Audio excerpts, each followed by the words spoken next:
So police are cleaning up the movie. What the hell, man? What? What about the introduction, man? What introduction? When have we ever started, we just jump right into the movie 5 seconds in, man? They don't even know who we are. They don't know what they're listening to. They don't know what movie we're reviewing. Okay, you're right. Everybody, my name is Nick Arcana. So we're right at part 4, which famously was titled... The final chapter. Little did we know, spoiler, it would not be the final chapter. Yeah, spoiler alert, we still got like 6 more movies after this. It's not even the halfway point of the series. They call it the final next chapter. movie is the halfway point of the series. I don't even think that is. If you count Freddy vs. Jason, you got to get to number, 6 to get... Yeah. There's 12 technically, I guess, movies. Yeah, so technically part 6. And... We've already done 3 of them. So, just to give some quick background here. So, part 3, which we reviewed previously last week, and let's just say that we were kind of mixed on that movie. We didn't love it. We didn't hate it. But... folks in 1982 actually did like it enough to make it a pretty big box office hit for Friday the 13th, at least, and made a lot of money. So technically 2 years later, we have the final chapter from 1984, picking up exactly where part 3 left off. Now, there's a couple things to note about this movie, a couple prominent things, Nick. One thing, the return of Tom Savini. Woohoo! Savani or Savani? Am I saying it wrong? I've been saying Savini. I think you're right, Savini. I think that's right. I apologize, Mr. Savini. Probably the best makeup person in all the old school horror movies. Hell, even in new school horror movies, anything he does. Good actor, too. That and if I also remember correct, I don't know, does he still do special effects or does he just own the company that does them now? I'd assume he owns the company. He's probably... He's old enough to where actually do her. He's not doing the dirty work himself anymore. I don't. I'm sure he still does some when he wants to. When he, because there's something telling me that this guy does not. He gets bored easily if he's not having fun creating death scenes. It's a long shot, but if they do another Friday the 13th movie, I would somehow get him involved. You know what? The Never Hike Alone series should do one big massive blood fest because that's Jason. Is a blood fest, and have Savini come in and do the effects for it. Make it very meta. Call it Never Watch This Movie While Hiking Alone or in any other circumstance. Oh, come on. Never Hike Alone was a decent fight scene, because that's all it was. I like it. I just think it's overrated based on people, like, the comments around it basically are like, hey, this is an unofficial sequel. I'm like, no, it's not. I mean, to be fair, it's not a part of the series. Before Never Hike Alone, how long has it been since we got a Jason movie or Jason anything? That's fair. So I can see the overhypeness because it is pretty decent. It has actually a really decent fight scene for an unknown actor and whoever plays Jason. Even the only downside is we didn't get, both the 2 kills were off screen. Yeah, you said it, though. The fans' demand, the hunger for anything Jason is growing by the year. And the more time goes by, it's like any snippet, like, if we make a movie where it's just me chasing you around the backyard or chasing you around a backyard with a Jason mask on and a fake machete, I think that might get 1,000 views because the demand is so big right now. For one, I would have to be Jason. You're too skinny. And then have a small little fight scene in there. I don't know. I just like fight scenes. All right, the fight scene is he stabs you and you die. How about that? It's a quick 10-second scene. It's not a fight scene. We're gonna film it exactly. So we're using zombie Jason. We're not using a live Jason. We can use zombie Jason. No, I'd rather use a live Jason because then you could put a fight scene in. Well, that's true. So we're gonna do it exactly like the Predator 2 scene with King What's His Face. Yeah. So we're gonna have you like built up as this badass, right? Yeah. And then you see Jason walking up, and you pull out your sword. And we just cut to him walking away with your head. Fuck. Hilarious. I mean, I wouldn't even pull out a sword. I'd be pulling out a spear. You pull out the biggest spear possible, right? Jason, he pulls out a pocket knife.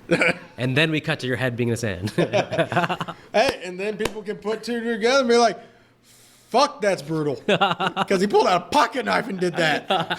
How the hell did you do that? The other guy had a spear. Well, plot twist, Jason knows martial arts. I'm seeing 10,000 views. This sounds hilariously amazing, and I'm going to get to work writing the script for this. All right, well, while you're writing the script, how about we also get to this movie? The director, Joseph Zito, he did a movie might be worth visiting called The Prowler. I just want to shout him out because, as we'll see, he has a very interesting directing style, and I think he does, as a filmmaker, I think his movie-making ability actually elevates the film a little bit. It's one of the better, well done films in terms of how it's shot in the series, at least so far. Especially compared to part 3, which is kind of maybe it's the 3D that makes but Well, I'm sorry. A lot of things is better than part 3's directing style. This is true. Probably because of the 3D. I think the 3D probably 3D killed it. The 3D, I guess I can't say killed it. 3D put it to death. Yeah, and Because they literally focused so much on the 3D in that movie that they excluded all the important shit. and everything else. So hopefully this movie, seeing as how it's not in 3D, decided to bring back its roots and be a good Jason.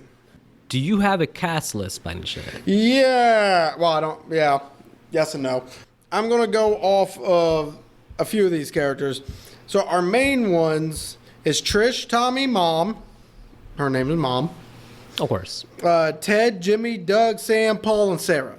So that's our main cast. Obviously, I left out any side people that end up dying. Did you name Rob? Oh yeah, Rob too. Sorry. One of the main characters, buddy. No, that's because we don't see him until later. No. I have it written down as how we meet them. The best ways to get info dumps, I feel, are the montages, the recaps. Yeah, you know. And this one has a recap. Yeah, just like all other movies. And then after the recap, because I didn't even put that on my list. Let me just say, I didn't mind this recap as much, though. That's because it wasn't as long as the others. This And it really summed up the first couple of movies pretty well. This recap definitely felt more like Organic, they weren't expecting you to actually kind of see the third movie. Because I guarantee you a lot of people saw it first day and then told their friends, hey, don't go see it. It's a piece of shit. But they could have just played the first. They could have done what they always do and just had the last 10 minutes of part 3 be the first 10 minutes of this movie. Well, luckily they didn't, because I didn't feel like watching Ali die in such a stupid ass way again. Just run out the barn, Ali. Run out the barn. Don't try to help her out. Just run. So after the recap, the police are now cleaning up the previous movie, including taking Jason to the hospital, well, here's the thing now. where we meet Axel. Wait. No, this is pretty interesting to me. Just the idea of like police being there and Jason's body being put in an ambulance. This is all new stuff for this series. So already this is more interesting than anything in part 3. Well, Axel's kind of a creep, isn't he? Yes, he is, because he was perving on a dead girl. This is no Axel Foley. No, he was perving on a dead girl. There's a scene in the hospital. They walk by a room, and there's a girl on the thing, like with her parents. Mm-hmm. And it only shows the girl from the back. From the back, it looks like maybe that's supposed to be Chris from part 3, because I think it's implied that it's somebody involved In the previous. But like, what other girl was alive that could be? Because, Ginny's long. Fox actually left. I think that might be Fox. Yeah. Yep, it's probably Fox. Leave it to Nick. We're 10 minutes in. It was time for one of them theories. Yeah, Fox. She didn't actually die, even though she had a pitchfork. Even though she had a pitchfork in her throat, she didn't die. She's there now, hugging her. Actually, probably hugging Loco's parents, or maybe for all we know, Ali was adopted and she's hugging Ali's parents. She probably doesn't have any parents, but she's dead. What if we found out the bikers were all like 19 years old? Like they look like these like older badasses, but then they're like they were just kids. Like, oh, what? Ali was 19? Yeah, Ali was 19. Damn. Though the white guy was probably at least 45. No, the white guy probably kidnapped both Ali and Fox and was doing unspeakable mentions to him. And then Ali, because Ali's stronger than Loco, when he grew up, said, "You listen to me, or I kill you." And that's why Ali was also the more likable one, because he stopped a predator from being able to get more kids. Does Axel and the girl mess around a little bit? Does that actually wake up Jason? Does he sense the possibility of sex, and it somehow brings him back to life? Because they toy with that later in the series in Jason X a little bit, but is that what happened here? Yes. Because he woke up at the right exact moment that stuff was happening, so it seemed like. And he let his hand drop so he could touch some Morgan legs. And maybe he sensed that if he didn't wake up at that moment, he was about to probably get autopsied. Yeah, that too. That wouldn't have been good for him. No, probably not. Because what will happen is Axel, as we know from later sequels, Axel would have ate his heart and became Jason. Yeah. And then a lot of body hopping would have happened, and then Rob would have became Jason. Yeah, so in a bitter twist. But instead, Axel dies. What a death scene. So One thing I'm gonna say, and again, this is maybe credit to Savini, but This is probably one of the more brutal death scenes in the whole series. there's like a bunch of scenes that are like in this movie that are like this. But first of all, he gets his slits throat with a hacksaw. and then he's like Twist it. just to make sure. What Which the hell? apparently the twisting part was actually supposed to be a lot more graphic, with Jason actually twisting and then pulling off his head with the spine still kind of dangling like the Predator. Yeah. But that was nixed because X rating. Like, okay, it's the final chapter, so you have to raise the stakes, and this first death already tells me I'm already seeing the best death of the series so far in this first death. Mm-hmm. And then what happens to the nurse? Yeah. It's not some generic, hey, I'm gonna push her against the wall and stab her. He eviscerates her. What the hell, man? Jason's pissed off. Well, he just had an axe in his head. They just try to help him by bringing him to the hospital for medical care, and They were going to cut him open. Either way, so after all that, Trish, Tommy, and Mom. That's all we need to know about them. Let's get to the teenagers. they're living a fun life in the woods. Little do they know, their whole world's about to be rocked. Yep, so let's get to the teenagers. So obviously the teenagers, I just named them Ted, Jimmy, Doug, Sam, Paul, Sarah. Ted and Jimmy are definitely friends. Jimbo. And at the moment, Jimmy's going through a rough breakup. Ted's pretty much pissing him off by keep jabbing at him with that, and eventually calls him a dead fuck. And random references of a computer in 1984. A computer Let me put that in the computer. a computer that oddly looks like a book. This is true. Is it revealed whose cabin this is they're going to? Apparently, the whole crew rented it out. So I'm Because guessing usually they all it's someone's relative's thing or So something. all but- they said was a group of kids rented it out. So I'm assuming they all, or obviously they all look like college kids. So I'm assuming they all put their money together to rent it out together. in Crystal Lake. Yes. So, Why does Jimmy and Ted not have a date? not even that. I'm always curious about, at the beginning of each movie, I'm always curious about, how much is known about Crystal Lake in terms of like, if you're from that area, you have to be kind of weirded out by Crystal Lake. Like, Well, is it always people coming from different towns, I guess? Yes. Who are unaware of the crazy history of the place? Well, yes, and that's mainly because there's no way to know the history of the place when all this stuff is only happening 2 days prior to them showing up. Do you really think this group of kids watches the news? Well, the events of part 1 are known, Well, part 1 is known, yes. just not the events of part 2, 3, and yeah. Exactly. But those events will be known because, Right. well, we should talk about this right now. There's one thing that I don't think gets talked about enough, but I think when we watched it last, we were texting about this, and this is a key thing, because I didn't really thought about this. I just assumed the movie's lazy because we cut from the death scenes at the hospital to daytime. So in my brain, I'm like, hey, this is probably the next day. But the question is there a time jump here between hospital and when these kids are coming to the cabin? If there's a time jump, it solves a lot of the story issues that this movie has Yes. from a time standpoint. Well, and however, that just means that these kids either, again, don't watch the news or they're stupid.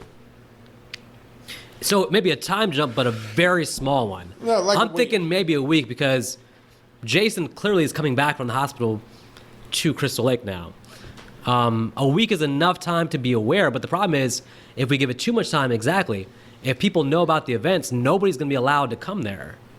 So it's kind of weird. And also, I'm just like, all right, we know that the police came and cleaned up the bodies from part 3. It's like, how far is Higgins Haven from where everything else is? Because shouldn't the whole area be kind of on alert? I mean, I guess they're thinking Jason's dead, but I don't know. Well, I mean, granted, there's also a throwaway line that does state that even Trish knows that the body disappeared from the morgue and the 2 people were killed. Well, I guess that No. the 2 people were killed. But actually, Trish just thinks he's dead, and then Rob says he's been missing from the morgue.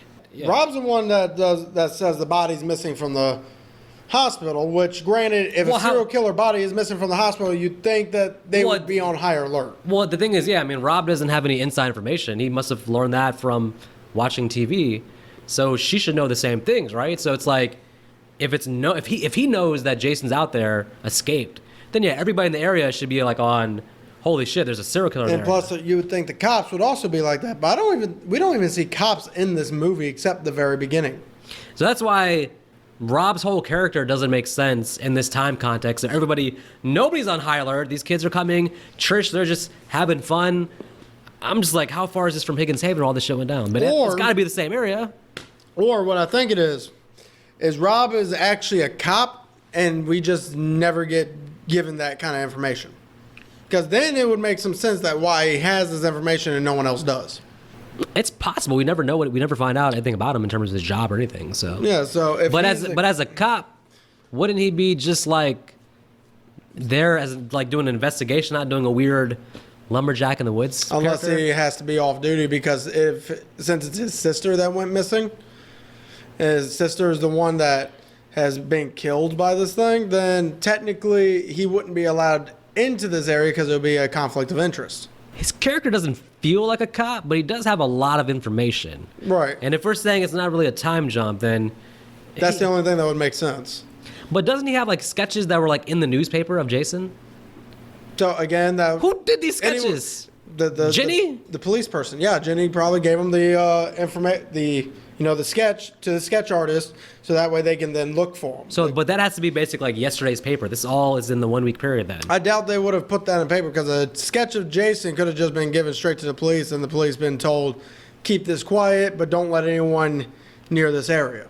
Because the sketch is not with his mask on, right? Right. So it had to be Jenny or Chris, somebody who saw him without the mask, giving that. And I'm assuming probably Jenny from the details of the sketch. Yeah, a sketch can be done in one day, but if this really is the next day after... Well, the reason is Jenny is because...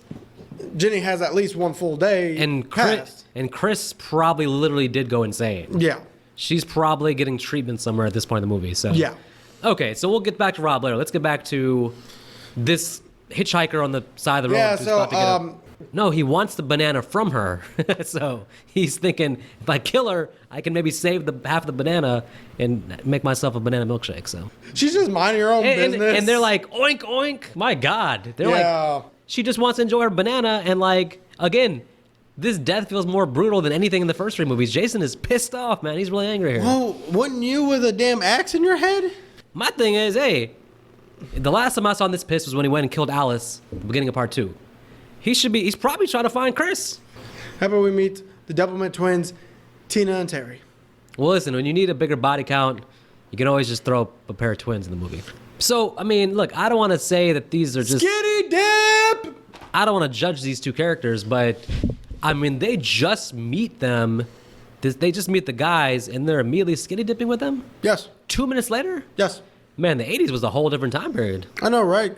So, Trish and Tommy... They run into the skinny dippers. And Tommy's definitely going through puberty because he sees naked girls and goes, ooh la la. Tommy, played by Corey Feldman, who we know is a pretty famous child actor from the 80s. And man, he just feels like an actual kid. Like he feels like a real kid and not like a movie kid. His love affair with like costumes. Oh yeah. And apparently knows cars. And his ability to try to know cars, and he's telling Rob like, "Hey, that's not right." And then speaking of Rob. Yeah, speaking of Rob, let's meet him. Hi, Rob. Hey, that's undercover agent Jensen to you. That's not Jensen Ackles. No, I'm assuming his last name is Jensen though. Rob Jensen. I'd tell you more, but it's G14 classified. Oh. That means don't ask questions. Then go pick up Jackie Chan from the airport. Yeah, here's Rob, man. And you know what? Rob is quite the seer of all truths, the knower of all things, because he's here in the woods to avenge the death of his sister, who is Sandra from part 2. Yep. So she's only been dead for 3 days. If there's no time jump. Yeah, if there's no time jump, she's only been dead 3 days.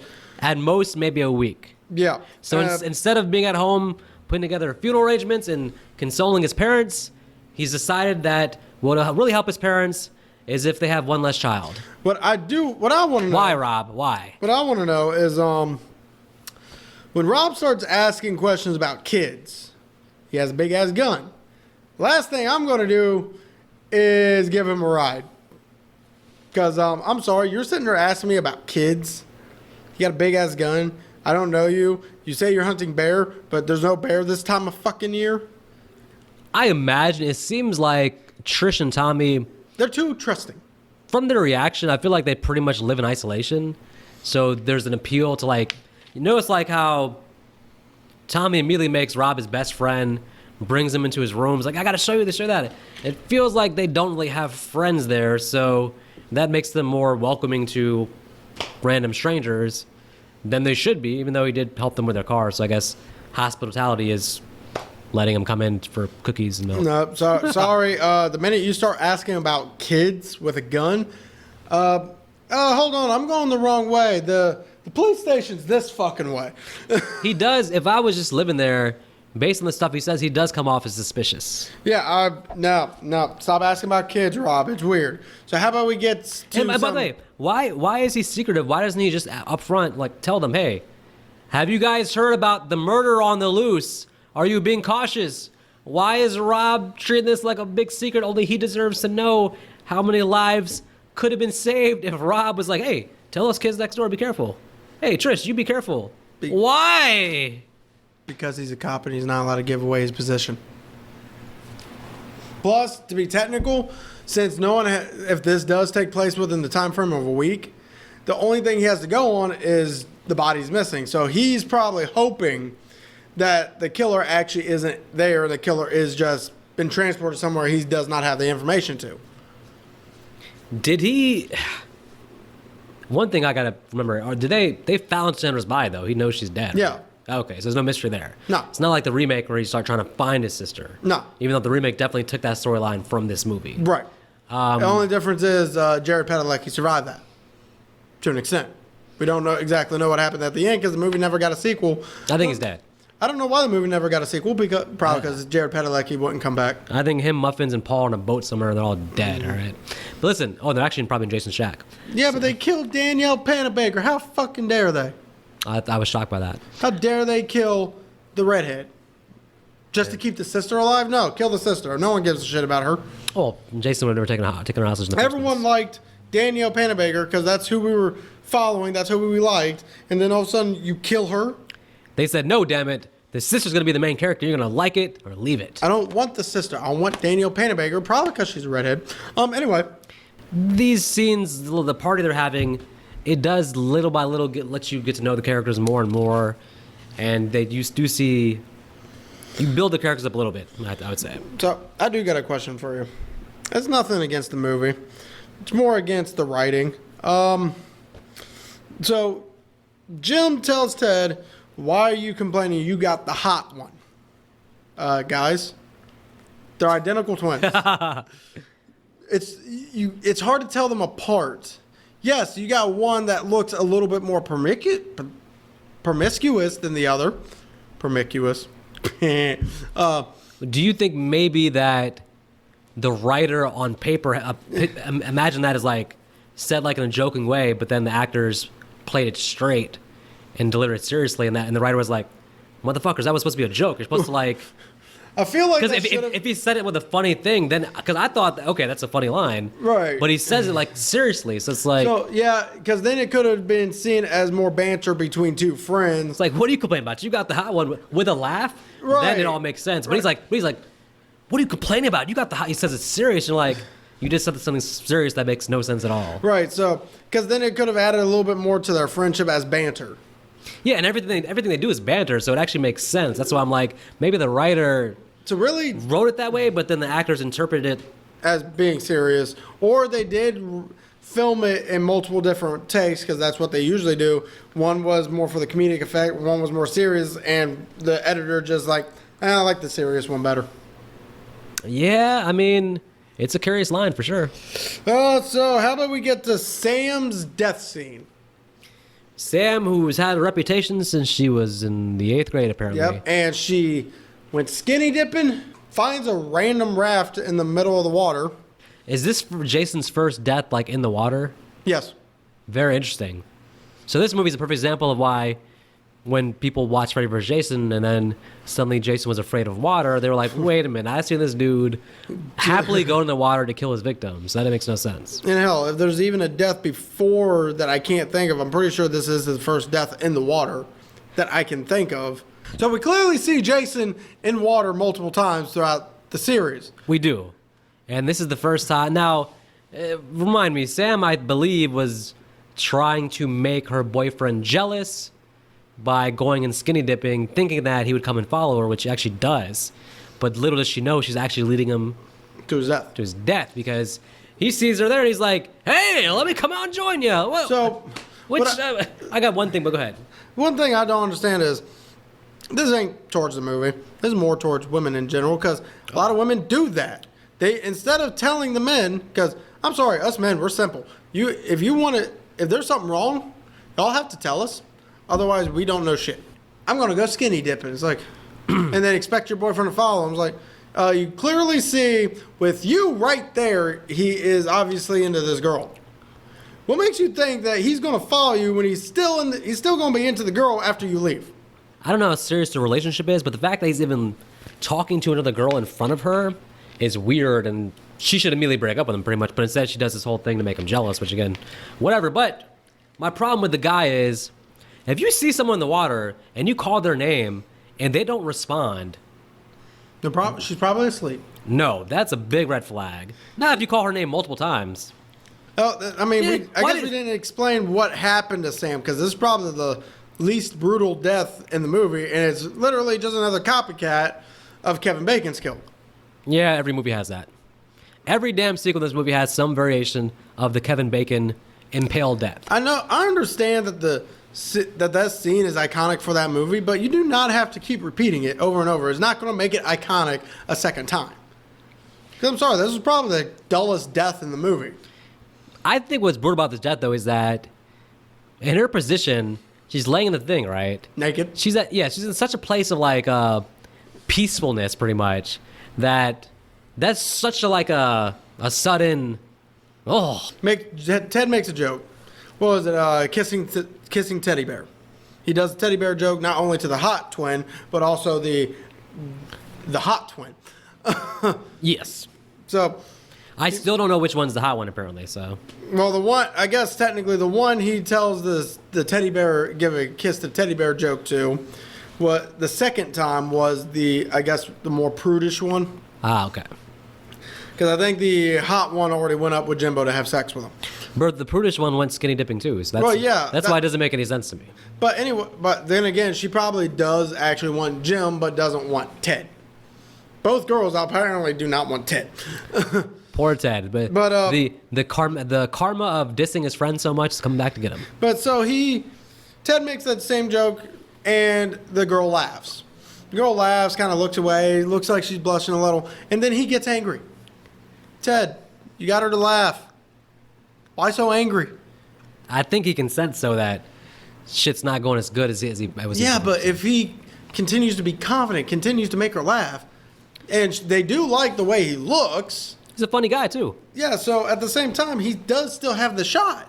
Yeah. It's just, I guess he's just, well, no, it can't be that he's high, because I hear a lot of people are extremely happy when they're high. I think he's high the whole movie though. Yeah, which makes no sense on why he's so angry. I think the actor's high too. Now Paul's death. You know, this one, I'm not gonna say brutal. I'm gonna say Painful. As a man, painful. Very painful. And sure. I would rather a quick death than what happens to him. I mean, so Jason takes the harpoon gun, shoves it in his pelvis, lifts him up, and then shoots the harpoon gun. So the guy pretty much gets impaled. In a very bad spot. Yeah. I cringed. He screamed. I cringed and screamed. I've seen it 20 times. I still cringe when I watch it. Also, so now we get to see Rob. He hears screaming. He hears Paul screaming. So instead of grabbing his gun and going out to investigate, because he's already set his sights on finding Jason, so he set his sights on investigating any scream he hears, he takes a machete, leaves his guns. This is also probably the first sign of horror portation in this movie, because you hear the screaming, and the screaming sounds still pretty far off. It travels through the woods. So it's safe to say Jason should not be able to get out of the water, somehow get around Rob to his tent and break his guns. without being able to horror portray. I'm gonna make one argument against that though. In this movie, Jason does run really fast, but he would make a lot of noise if he was running too. Yeah. So your argument is invalid, sir. I don't know if he's I don't know if it's quite horror portrayal. Plus, he's also a big guy, so it doesn't matter if he's running or tiptoeing. He's still making noise. He sees Jason at the tent, Rob does, and still approaches the tent as if he's just trying to like find him and fight him. He's a bold dude. He's bold, but come on, guy. Don't take. I'd rather Jason break the machete, not break the gun. I said bold, not smart. He's a damn idiot. And also, why did Jason leave Rob alone? He clearly. So I got one for you on this though. I think Jason saw that the guy had weapons, so he wanted to scout him out a little bit more before he attacked him, just to know what he was up against. I think. I mean, I guess I'll give you that, but how about we get to Terry, the prudish girl's death? She gets stabbed and then thrown against the wall. Yes. I think her sister has a way more fun death. By the way, in full Friday the 13th action, it's raining now. Oh yeah, that's got to be a bitch to film in. But oh, and mom disappears. Poor mom. She's dead. Yeah, she did. So then Trish. So I just want to mention. I want to ask something. So Trish and Tommy get back to their house. Notice mom is gone. So Trish decides to go looking for the mom. She finds a tent, random ass tent in the middle of the woods. I mean, and decides to make herself comfortable. Yes. Where Rob almost guts her and then screams, "What are you doing here?" Which is a pretty standard question for Rob. And then she goes, What are you trying to do? Kill me? That's like, yeah, actually, that is what I'm trying to do because I thought you were someone else. Why the fuck are you out here? Well, this is where we get the info dump. He's there, of course, again, to find the killer of his sister, Sandra. Yep. So anyway, he watched part 2 and 3. He watched them. So anyway, for Jimmy's death, this death is actually pretty funny if you do everything just right. So obviously he comes down, bragging to Ted that, yeah, I slept with the girl. I'm not a dead fuck, you are. And starts looking for a corkscrew for the wine. And by the way, I love that moment because I like that Ted was happy for him, and this feels like a real solid actual friendship. So we get Jim being obnoxious now, and he goes, "Hey, Ted, where's the corkscrew? Ted, the corkscrew? Ted, where is the corkscrew?" And then the minute he says it, Jason, I guess, just got tired of his voice. Shoved the corkscrew right into his hand, and then the machete in his face, pretty much telling him to shut the fuck up. Okay, now this is definitely the best death so far in the series. Because that close-up of the machete in his face, wow. Oh, right. Something tells me they filmed that in reverse to get that effect, because you do see the machete go in the face. Well, look, there's only one death scene that I feel like is a weak death scene because it's not a death scene. Tina? And I got issues with this scene because... So do I. Because, first of all, it doesn't even make sense, but... Well, first of all, it don't make sense because how did Jason go from the kitchen to the... It's not even a balcony because he's not standing on anything. He had to climb up the frickin' whatever you call those things. Yeah, I don't know. This might be a horror portation because, yes. Not only that, she's looking out the damn window. And then Jason just bursts How through. does Jason sneak up to the window? As big as he is, when they show him outside the window, he's like he's bigger than the whole side of the house. There's no way for him to climb up like sneakingly while she's looking down repeatedly out the window. And then he breaks through the window like a sugar glass. Yep. And tosses her onto a car. I don't care how slow motion you make the death. It does not make that look devastating. It looks like she hits the car and flies immediately off into the mud. She's still alive. No, her neck probably hit something metal and broke her neck, which killed her. I don't think so. I think so. If they're bringing back Kirby, they should bring back random twin Tina in the next Friday. For revenge, because she does know that her sister died. She must avenge her sister's death. Yeah. She did not die, damn it. That did not look painful at all. That looked like, whee, what a ride. So yeah, I was just like, how did Jason get to the window in 5 seconds? There's no fucking way. Plus the way he launched her. Right. Like, the way he was standing, I don't even know how he could even do that. Like, he did it with all arm strength. You know, it's like it was like his arms like, whee, like tossed her overhead with her arms, and she flew like a dart. Yeah, it might as well just be like, wee, do do do do do, wee. In my own headcanon, Jason went back down and finished the job. There's no way Jason did that and looked down and said, "Nah, she's dead." He went down and finished her off. So let's go ahead and kill off the other three characters, starting with Teddy. I don't understand that he walks up to the film projection. He's been watching this film thing for hours apparently, and the projection cuts off Because it ended. at that exact moment where Jason needs him to be distracted. Yes. Okay. I mean, he's high, so it doesn't take much to distract him. Yeah, but he looks away then towards back, and Jason gets to clean. It's so weird that they're in a room together, a small room by themselves, right? And Jason still feels the need to hide behind a thing and do a surprise death. How did Jason get there without being seen or heard? Impossible. Horriportation. Yeah. Now, Doug's death. So, Doug and Sarah, they just have sex. And while Doug is singing, Jason crushes his face. Jason doesn't like show tunes. Doesn't like shower tunes. So then Sarah goes in, finds his dead body, and I actually don't remember what happens to Sarah. I think, no, she gets the axe going through. Some dumb shit happens to her. She goes to a door, and she opens the doorknob a little bit, or tries to unlock it, and a damn axe flies to the door. That made no sense at all. That was just ridiculous. So, right before we get to our climax, Trish tries to get into her own fucking house. And in order to do that, instead of knocking on the door, because Tommy is literally standing on the stairs. If you're looking through the window, you see Tommy. No, Rob busts through the window to unlock the door. And Rob does have some use. He does do some good in this movie. He helps Trish get back into her house. Okay, let's get to Rob's death. Rob, you've been built up this entire movie to be the one to take on Jason, and I've been feeling the whole time that, hey, we finally got someone that can stand up to Jason and take him down mano a mano. So come on, Rob, let's take out Jason. Paul's already dead, though. Notice how they build up these big guys to actually take on Jason, who probably could in real life, and then they just die like little wimps, and then you got Paul. Whoa, wait. Paul was a beast. So I don't want to compare everybody to Paul, right? Paul and Tommy Jarvis are beasts. But he can be better than Rick from part 3. Rick is the bottom of the barrel. Rick is the bubble gum in the shoe that just literally got owned by the weakest version of Jason. I would say is part 3 Jason. But so he doesn't have to be Paul, but he has to be better than Rick. I don't know if he even does that though. No, because he literally gets pushed up against the wall. Jason grabs a garden hoe and just starts scratching the shit out of him like a cat.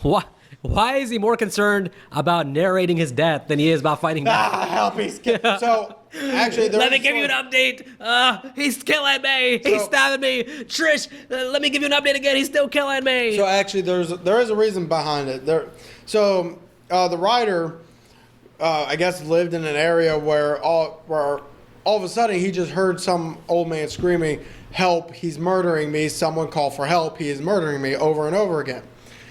And everyone thought it was jokes and they never called until the next day someone goes to check on the old man and he's just dismembered.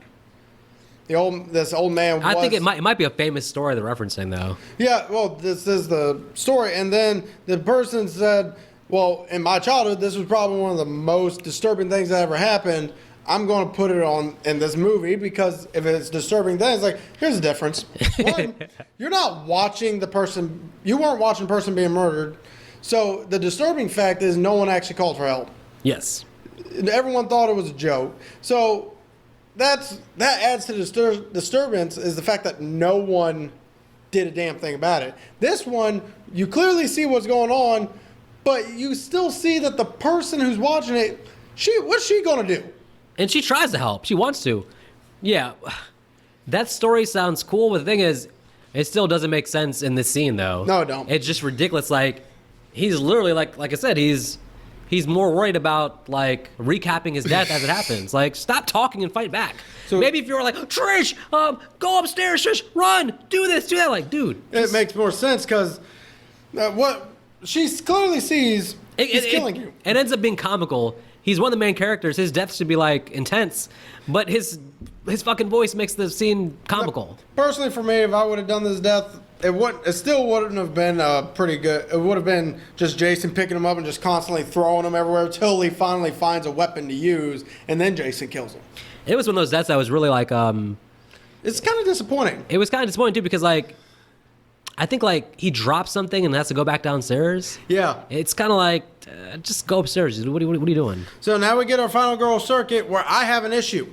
Yeah. So she runs to one door. Jimmy is hanging like the body of Jesus Christ. So she runs the other way to another door where the body is laying on the ground.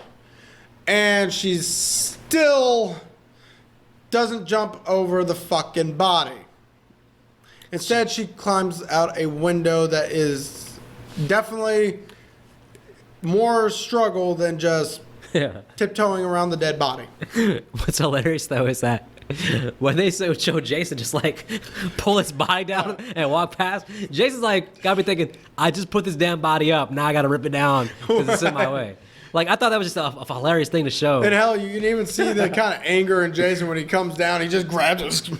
It's like, out of my way, bitch. Imagine the idea that Crispin Glover's like been done filming for like a month. They're like, hey, can you come back for one day and like just hang your ass up here so Jason can pull you down? It's like he's like, I gotta stand up for that. I thought that was hilarious. So and then during the final girl chase, you know, her and Tommy do knock Jason down, and instead of picking up the machete or the axe, I think it was an axe he had, and just constantly stabbing him with it, Trish decides, Tommy, you go, you leave. I'm gonna go get him to chase me. He's like, bitch, axe, head, 50 times.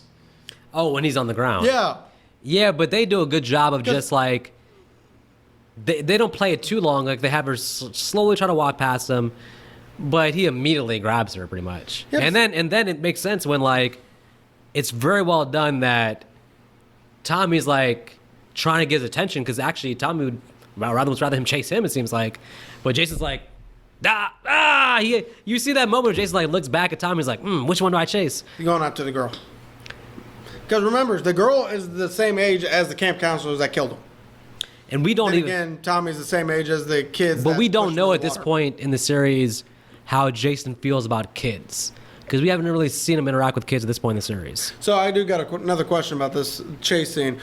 Yeah, when she runs out the house, firstly, when she runs out the house and Jason's after her top speed, that's one of the scariest things ever. Because he's like in a full-blown run. It reminds me a lot of like, it's almost like he sees her almost how he like saw Chris, where he's like just all in, like running as fast as he can. But what you're referring to, I think, what you don't like is when they run in the house, up the stairs. It's filmed very odd because there's a table in front of the window. So Jason's right next to her and starts running at her. And we just cut to her going through the window. But there was a desk there. So she had to jump high enough over the desk to go directly through the window. And then she basically does the same fall that Tina did, except there's no car to break her fall. But she had soft dirt. But that's not the part that was pissing me off. It was a bigger fall, though, I'm saying, because there was no car. That wasn't the part that pissed me off. What pissed me off is she'll gladly jump over this dead body but to get in the house, but not to get out of the house. It's different when Jason's on your ass. Jason was on her ass before. Not like this, though. She didn't have a choice to slow down her, so. She didn't need to slow down the other time. She could have jumped over the body. The thing, too, is what you have to notice about the scene is like, even though it's only like a 10-minute chase scene, she progressively gets tougher as the chase scene goes on. By the time she gets back to the house, she's like waiting on Jason, like with the hammer, like trying to catch him, basically. So she gets smart about it as the scene goes on. So we get our climax. We did forget to mention one of the best Jason moments, which is Jason busting through the door. Holy shit.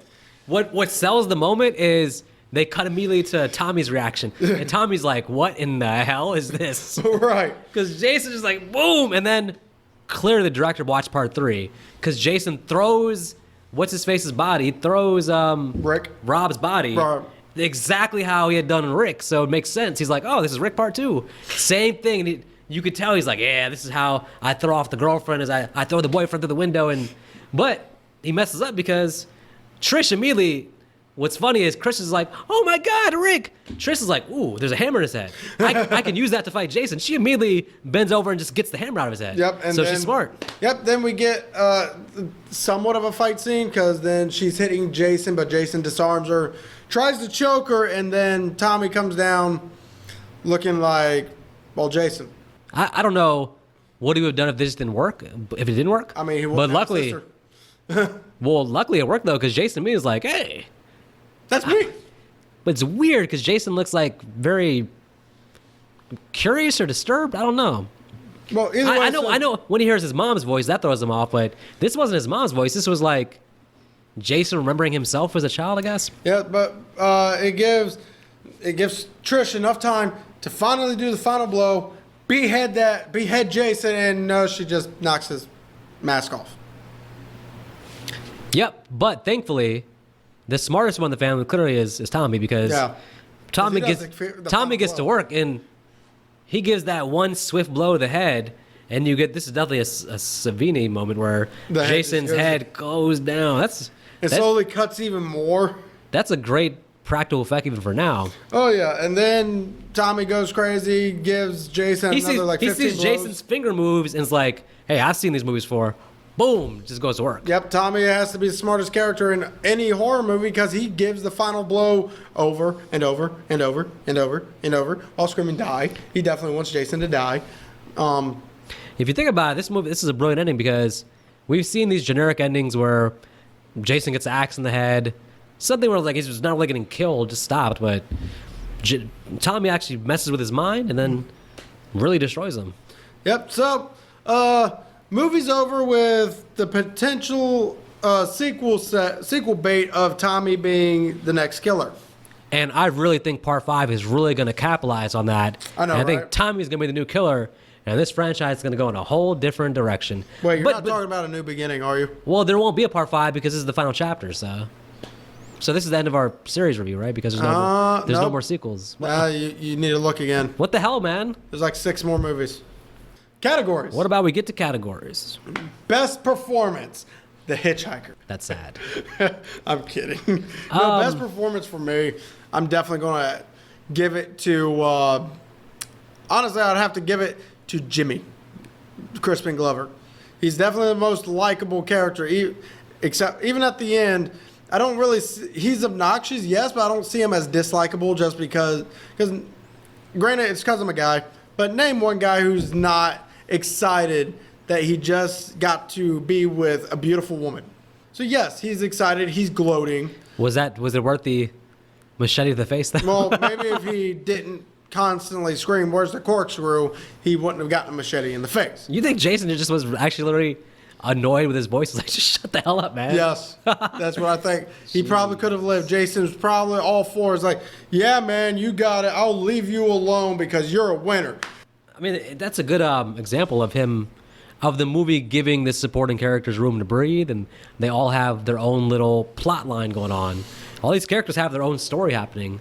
Each couple has their own story, which is, for a brother, that's pretty good. Yeah, because then you got Sarah's story with, kind of coming out of her shell a little bit. You can definitely tell she's more in the Christian-based mindset. So you got that going on. Even what's her face, the one that the two that died in the raft, Sarah and Paul. Sam and Paul. even they had a little story going on there. Honestly, It's just that they died before that story was resolved. yeah, I mean, all the characters have their own. The good thing about the movie, I feel like literally, it's like characters that feel like they're in like their own teen movie that just happens to have Jason in there. But even if you took Jason out, it could be like a fun teen party movie. Yeah. That said, for me, it's got to be Corey Feldman playing Tommy because. That was too easy for me. Then again, Crispin Glover is too. Well, yeah, I mean, I think they're the two standouts, but I think that, I guess because we've seen so many horror movies with kids, like my default is always to think, based on past history, that kids ruin horror movies and that they're always terrible actors. And we've seen many movies with that being the case. This Nightmare on guy, Elm Street, we're looking at you. yeah, there's other examples too, but he feels like a kid, very well written. He has his own arc, basically. I buy him. I believe he's believable. Yeah, I got to go Corey Feldman. You're right. We gave the two predictable answers, but Okay, worst performance. Nothing's really that bad. So nothing's really that bad. I mean, I don't want to pick on him, but I mean, it's a hard scene to pull off when Rob's getting killed because they're saying if I'm Rob, if I'm the actor reading it up on the page, I'm like, okay, like, do I really got to say this? This ruins the whole thing. Like, I would much rather like have like an epic struggle with Jason, and then he gets me, but you want me to be like, he's killing me. Like, the line delivery is so comical. Run, Trish, run, he's killing me. So, I mean, people, it's a meme death where it should be a classic death. So for me, I was gonna go with Rob too. Not really for the performance itself, but mainly for the character. I mean, yours is pretty much. I mean, I guess it's the acting, but it's because of the writing. For me, it's mainly the character itself, because unless this really does take place a week after the events of the third one, his character makes no damn sense on why he's there. Yeah, we got theories, but those theories aren't canon.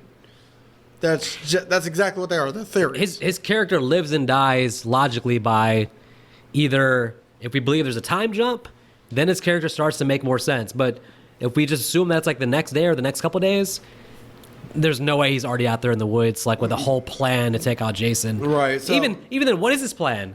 To confront one-on-one this big-ass serial killer? What was he thinking? Oh, he had guns that he decided to not use. I don't like when this happened in the movie The Stepfather too, if you remember correctly, when you build up somebody to, like, you know, be tracking down the killer basically, and then there's no epic showdown. But you almost always know what's gonna happen because they always got to be like, well, if this guy's so tough, then it's not scary. We need the girl to be left alone at the end. So Rob has to die.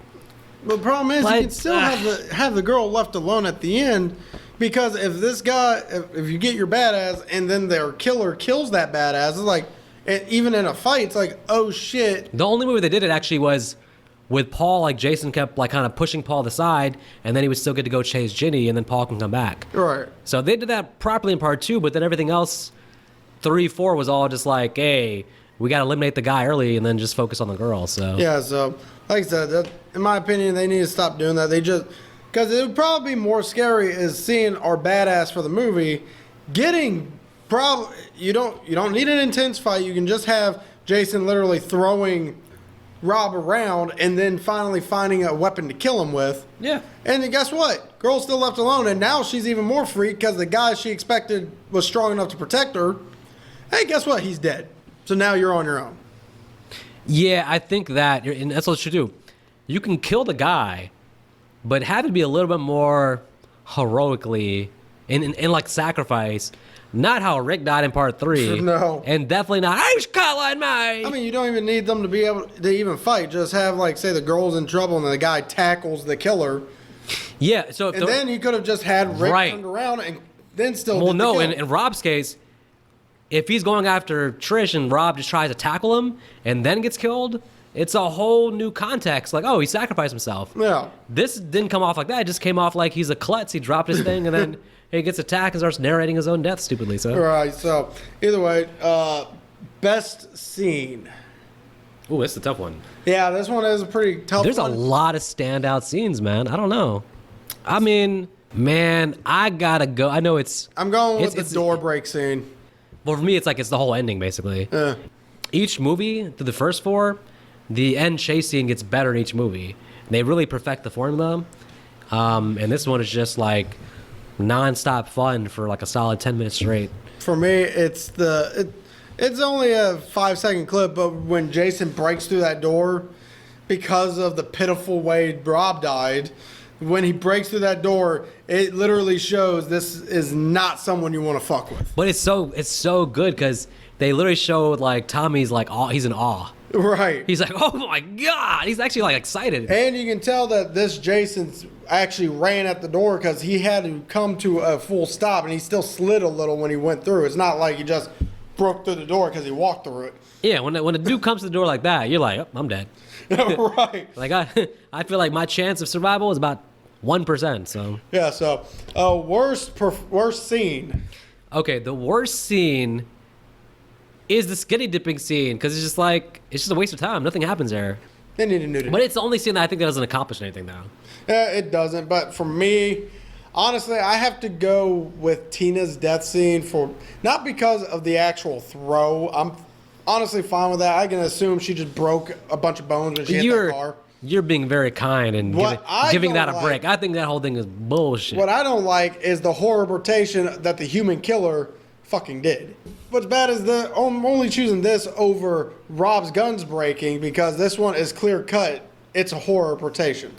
Think about this makes any sense. If you're Jason, he was already in the house, right? You're thinking, okay, I can take the stairs, go up the stairs, and kill her in the room. Or I can go outside the house in the rain, climb up to her window, try to surprise her, grab her at the right moment. When I climb up there, she has to be near the window, coincidentally, and everything. And he gets there, he's like, "Wait, she's right here. This has worked out perfect." And throw out the. Why didn't he just walk up the stairs and kill her? So why, Nick? Why? I actually do have a theory about this. I think this movie was shot differently. Like, I get the feeling it was Jimmy's death first, then he went in, killed Ted. Or actually, no. Let me rephrase that. Tina's death first. Right. She died first because he was outside. Then he climbs down, goes around, kills Jimmy, goes into the room, kills Ted, and then kills fucking Doug. And then after Doug's death, he goes outside to get the axe and then kills Sarah, even though he should have just did that upstairs. But that's the way I feel like it was actually meant to be edited into. Well, it makes more sense for him to do this stuff outside the house first, kill the sister, and then kill her. If he's going to do outdoor stuff, do that first before he goes in the house. So that, right. Which thing is right on. But I was thinking about the idea that Tina's death would have made a lot of noise. I feel like the people in the house would have heard a body landing on top of the car crushing. But I know it's raining, but I'm thinking about who's still alive. Ted, Doug, and Sarah, and they heard nothing. And Ted should have. Ted has the movie on though. He has but it doesn't the really sound have any is loud. Noise. It was It was like a silent movie. Okay, but definitely them upstairs. I don't think they would have heard because they were having sex in a shower. I guess enclosed area, no windows. That actually might be really good writing because maybe they all were kind of compromised. Yeah, but like I said, Ted would have been the only one who would have heard that. And if my theory is correct, that's probably why they changed it, because then why didn't Jimmy hear that? Why didn't Ted hear it? So you kill Ted first because otherwise he hears the body and he's like, where's the corpse? Ted, did you hear that noise outside? Yeah, so maybe that's probably why they did it that way, but they also could just be like, hey, we're questioning the logic of Jason, and Jason's a freaking idiot. So maybe they're just like, hey, yeah, of course it makes more sense. Kill outside, then go inside, but we're gonna make him kill inside, go back outside, climb to the house, come back down, go back in the house. It's like, okay, if he's that strong, he just walks in the house and kills everybody and takes the stairs. Why is he climbing up the roof? I don't know. Like he's Santa Claus. So that's my theory. It was shot in a different way, and when it got to the editing process, it just got jumbled up. What we're saying though, there's a way to make it make sense. It might make sense because that's my thing. Like, I guess you had to kill Jim first to like get him out of that where he would hear anything. So. Right. So Ted though still should have heard something because he was right next to the fucking window. He's high as hell though too. He's very high. Yeah. So anyway, what would we like to change in the movie? And honestly, I think... Well, we talked about the Rob thing. If you take away the skin dipping scene, everything else, every other scene has purpose. It's a quick movie. It goes by quickly. The only reason the skinny dipping scene was in there is to show some skin. Yeah, and pad out the runtime a little bit because, That scene lasted, what, a good 5 minutes? I mean, knowing what we know now, I would just like something to explain, a caption that says 1 week later, something either supporting the idea of the time jump or just tell us and stop making it not make sense or make sense based on there's a time jump. So for me, I'm just sticking with the Rob scene. So let's get to our final thoughts, shall we? Final thoughts for the final chapter? Yes. The would-be final chapter? If you like slasher movies, I do think this is one of the better slasher movies out there. It holds up very well for being at this point damn near almost 40 years. So for 40 years old, it still holds up better than most slashers. The death scenes are still better than most slashers that come out today even. Of the first 4 movies, it's definitely the best. It has probably one of the best Jasons. Jason's just brutal as shit in this movie. He's crazy scary. And then, honestly, the characters are all very, very, very, very... It's not Godfather, but for Friday the 13th, the characters are very well done. So at least you have great kills, you have great characters, you have a great chasing at the end. It has a few dumb things that don't make sense, like the rob thing, but honestly, I'm gonna say 3 stars. I think it's one of the best slasher movies I've ever seen, honestly. It doesn't have any... I don't think anybody can watch this and be like, yeah, Jason's trash. Like, it's a well-made slasher film, so everybody's seen the movie, so it's not much new I can say, but I'm going 3 stars, damn it. All right, for me, most of the characters were likable. The story that was being told actually was told fairly well, minus a few hiccups here and there. Rob! Case Colin, man! Rob Case and Colin. the death montage we got with the kids at the end, with the horror-portation BS. Minus those, and also minus...